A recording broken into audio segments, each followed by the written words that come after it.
Welcome everyone. Welcome everyone. Welcome everyone to another Ref Brandon and the Todd family YouTube video, wherever you are, whatever you may be doing. Thank you so much for making Ref Brandon and the Todd family a part of your day.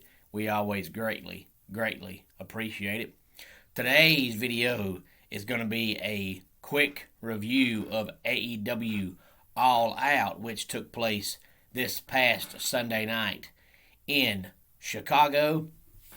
There was 10 matches all together. The Best Friends and Jurassic Express beat the Hardy family, which of course is led by Matt Hardy. And then you had Miro beat Eddie Kingston to retain the AEW TNT Championship. John Moxley beat Satoshi Kojima, who is one of the best Japanese wrestlers in the world. Britt Baker beat Chris Statlander to retain the AEW Women's Championship. The Lucha Bros beat the Young Bucks to become the new AEW Tag Team Champions. And then you had Ruby Soho, who used to be Ruby Riott in the WWE. She debuted and won the Women's Casino Battle Royal. And then Chris Jericho beat MJF, Maxwell Jacob Friedman, who I still say is the best heel in the business today, beyond a shadow of a doubt, hands down, and it's not even close. He's the best heel in the business today. CM Punk, in his in-ring return, beat Darby Allin. And then you had Paul White make his in-ring debut for AEW, and he beat QT Marshall in about 2 minutes, I would say. And then in the main event, Kenny Omega beat Christian Cage to retain the AEW World Championship. And then right after that match, you had the AEW debuts of Bryan Danielson and Adam Cole, baby!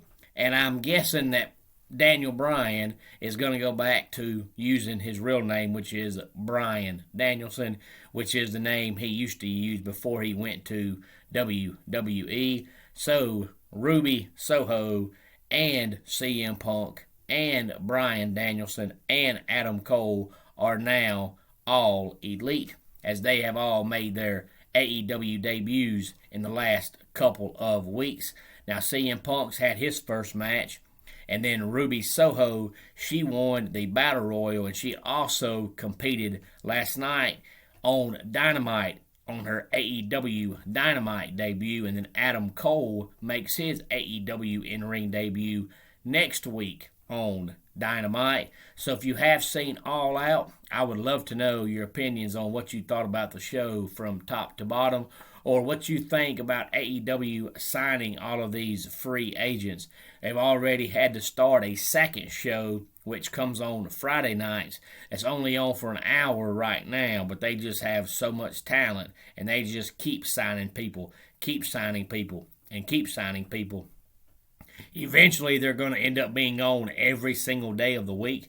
They pretty much are now, but the only two shows that come on TV, of course, is Dynamite and the new Friday night show, because the Monday night show is on YouTube and the Tuesday night show is on YouTube, but the Wednesday and Friday shows are on regular national television. But before you know it, they're going to have another show on Thursdays, because they just have way too much talent.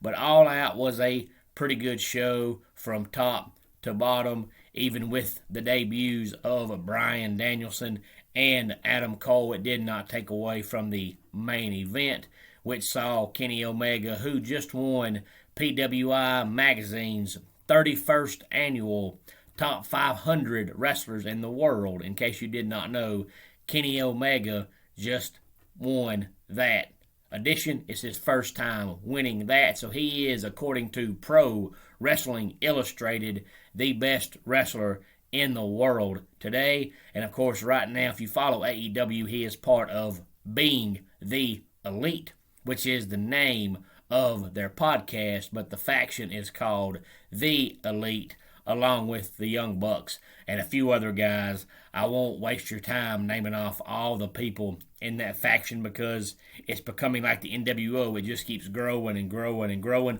Adam Cole, baby, has now joined the Elite since he has signed with AEW. So please let me know what your thoughts are if you have seen AEW's All Out pay-per-view. If you have not, please go back and watch it. It was great. AEW is doing some very good things right now. I think they're signing too many wrestlers because somebody is going to get lost in the shuffle, but it's still very entertaining TV. That is your AEW quick All Out review. And before I get our dad joke of the day in here tomorrow, we'll be going back to the world of college football to talk about some of the things coming up in week number 2 in the college football season. Why do ducks have tail feathers? To hide their butt quacks. And that wraps it up for today's Ref Brandon and the Todd Family YouTube video. Until next time, it's Ref Brandon saying, just like in pro wrestling, life can be over by the count of 3. Tell your friends and family how much you love them. Bye.